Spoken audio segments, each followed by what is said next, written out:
bett ay avocat ndax ginnaaw loolu wax nañu ci kàddu yi maître Doudou Ndoye. Pape Moussa Sow sans surprise ci yow. Bon j'avais pas amuma woon une appréciation préalable ne lii lay am wala lële mooy am parce que ku ne xam na ni mandat de dépôt c'est une appréciation libre et souveraine du juge d'instruction. Ça ne veut pas pour autant dire culpabilité, ça ne veut pas dire condamnation. Appréciation au juge d'instruction la boobu kenn mënul ne lii moo ci am y a pas de texte yoo xamante ne danaan la obligatoirement lii lay def xam nga am na type d'infraction yoo xamante ne bu ko procureur visé rek da ngay xam ne mandat de dépôt systématique la le juge d'instruction amul benn pouvoir d'appréciation mais bii ce n'est pas le cas donc c'était une appréciation souveraine du juge d'instruction moo tax aussi ñoom bu ñu bëggee jox en garantie pour mën a espérer am beneen type de décision parce que mën na la inculper mettre le sous contrôle judiciaire loolu tamit juge d'instruction moom mooy apprécier.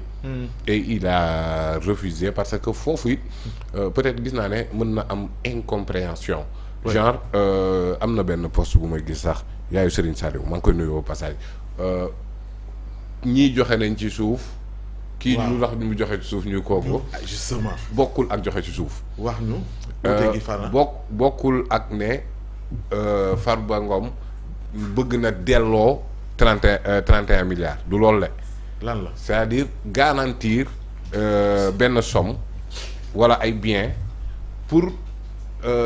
au lieu de mandat de dépôt mu am contrôle judiciaire par exemple. comme Khalifa Sall li mu bi ñu tee Khalifa Sall li mu demandé woon. 1 milliard 800. en fait kooku dafa bëggoon a cautionner. caution. ba boobu. caution ak garantie bokkut. C'est pas tout à fait la même chose c'est-à-dire garantie na maa ngi fii parce que juge bi en fait d'habitude liy mën a écarter le mandat de dépôt dañ ne ki joxe na garantie de représentativité d'habitude alors bon garantie de représentativité oui mais vu li nga xamante ne moom moo fi xew ces derniers temps xam nga ne aussi voilà ce n'est pas obligatoirement que lii lay def mais boobu juge bi moom moo yor son appréciation souveraine. Farba Ngom neewul ne oui d'accord naa léegi 31 milliards ngeen may toppee donc sama immeuble yi évalué naa ko affaire bi 31 milliards jël leen ngeen bàyyi ma dem du woon loolu. mais déedéet téye ko enquête bi di continuer que juge d'instruction ni mu mënee am possibilité libérer la continuer enquête am mettre la ci contrôle judiciaire continuer enquête am. loolu foofu loolu la ko juge bi refusé mais moom neewut ne d'accord naa il a contesté li ñu ko wax. waay maintenant garantie bi mooy déposé naa benn garantie moom moo leen ko man maa ko moom pour wane ne maa ngi fii dew ma fenn daw ma saa yoroon ma soxlaa dinaa ñëw c'était juste mécanisme bi loolu la. refusé par le juge d'instruction je pense. C'est dans le cadre normal des règles de procédure amul lenn loo xamante ne fi ba fii ñu toll violé na ko dans le cadre des règles de procédure kenn yéenewul kenn prison. Mais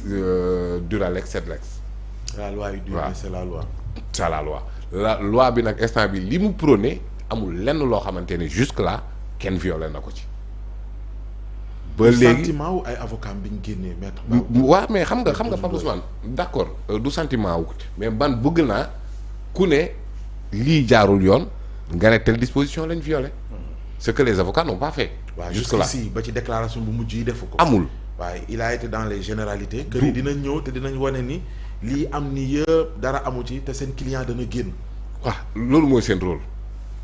ñoom seen rôle moom mooy ut les mécanismes juridiques yuy génne seen client mais jusque là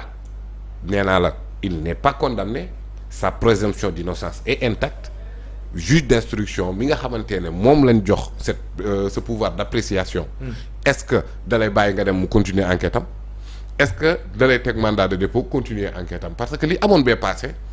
en fait dafa amoon amalgame wala boog sax ñenn ñi jur inquiétude. ma ne ci kaaw Farba Ngom bi bu ñu ko tëkkalee ak yeneen cas yi première audition boobu mënuñ ko woon mettre sous mandat de dépôt c'était pas possible parce que c'était le premier contact entre moom ak dossier bi. parce que fi mu tàmbalee moom mooy une dénonciation d'une banque ce qui est légal banque bi su dénoncé wul woon moom dañ koy associé ci procédure bi en tant que complice. loolu la ko yoon wax la loi 2024-09 donc kooku bu defee dénonciation CENTIF bi enquêté CENTIF du la yëgal yow que ne mi ngi enquêté ci yow. day def enquête am bu paree yow doo ko sax yëg donc bokkul ak par exemple Cour des comptes bi nga xamante ne il est assujetti au principe du contradictoire la Cour des comptes ak ay IG yooyu bokkul ak CENTIF ni muy doxee kon CENTIF dégluwul Farba Ngom. léegi CENTIF ñu ne ko obligatoirement boo paree ci lii saisiral procureur mais procureur comme mooy maître de l'opportunité des poursuites mais cette opportunité est relative sur ce cas d'espèce c'est-à-dire dañuy atténuer le principe donc procureur amul pouvoir d'apprécier si c'est opportun de saisir un juge d'instruction ou pas moom article 66 de cette loi bi ma la wax moo ne ko obligatoirement saisiral procureur juge d'instruction kon donc nga gis ne phase procédure boobu noonu yëpp Farba Ngom déglu wuñ ko teg ci mu nekk député nga war a lever immunité parlementaire alors donc kon bi mu saisiré juge d'instruction premier acte juge d'instruction convoqué Farba Ngom mënul doon mandat de dépôt parce que day contrairement ak juristes yu bëri yu jàppoon mënu ko woon doon pour la première fois mu am procédure bu ni mel waaw mënu ko woon doon parce que Farba Ngom ci boppam amul benn yoon bu ñu ko entendre dans ce dossier alors léegi nag bi mu ko dégloo wax ko li CENTIF wax li nu koy toppee lépp jox ko moom ak i avocat am ñu dem bu ñëwee mu auditionné waat amul lu ko doy ci mbir bi mën na koo def mandat de dépôt et ce qu'il a fait c'est légal violé wul benn règle de procédure amul lenn loo xamante ne nit mën na la koo génneel ci benn disposition buy ne lii warul woon amul alors donc léegi xam na li ñu ko toppee depuis lors andi na ay kiiwam n'oublions pas que le juge d'instruction enquête à charge et à décharge pour ñi kii tamit di ci ne oui gouvernement bi wala état dafa faible gouvernement bi waroon na nangam ce dossier Farba Ngom échappe au gouvernement bi mu génnee ci loxo procureur yoonu gouvernement nekku ci c'est comme la question oui Adama Fall waroon nañ ko di oui ku mu neex mën nga apprécier loolu mais munoo cee dal gouvernement parce que du procureur moo ko bàyyi procureur def na li mu war a def yóbbu na ko jugement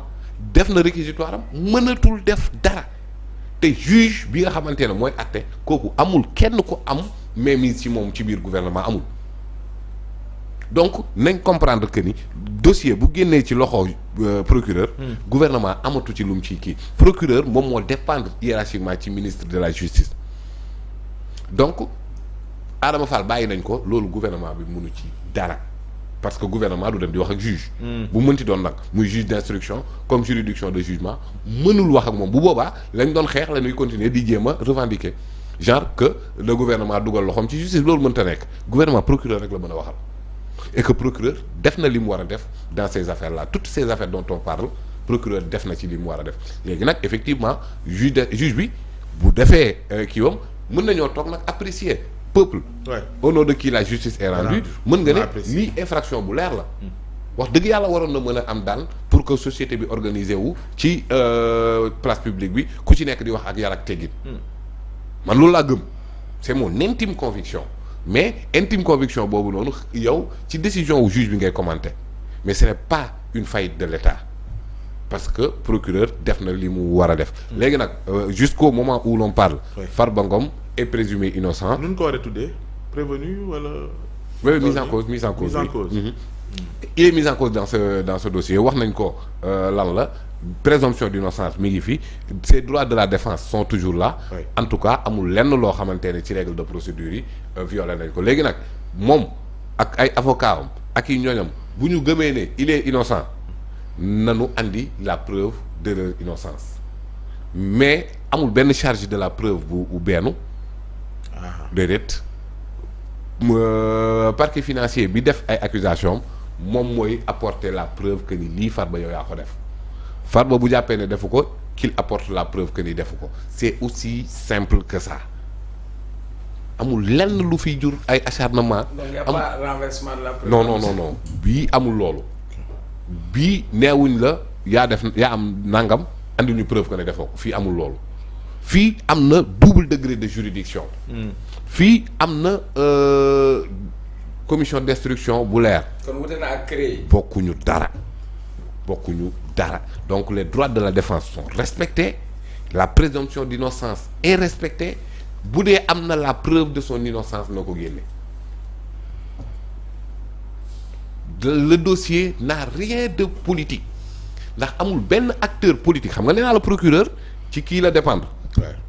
Ministre de la justice CENTIF amul kenn ku muy rendre compte.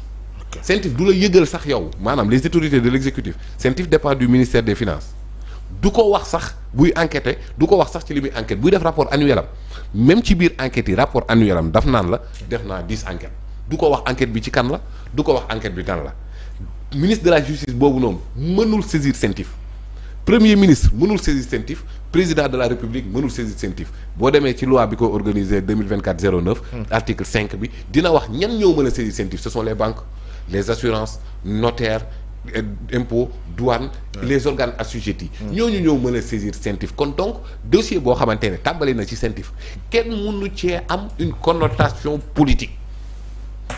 léegi nag politique pour politique même buñ duggee dans le champ politique amul kenn ku jóg ne la woy Farba Ngom moo def lii Farba Ngom moom moo la waxal boppam que ni man maa def lii def nga que dafa foqale moom moo ko waxal boppam kenn waxu ko andil naa diw xaalis c'est-à-dire li compromettre sa présomption d'innocence lépp ci mbir mi moom moo ko defal boppam du keneen. sa première réaction Aliou tey Farba mu ngi. c'est-à-dire que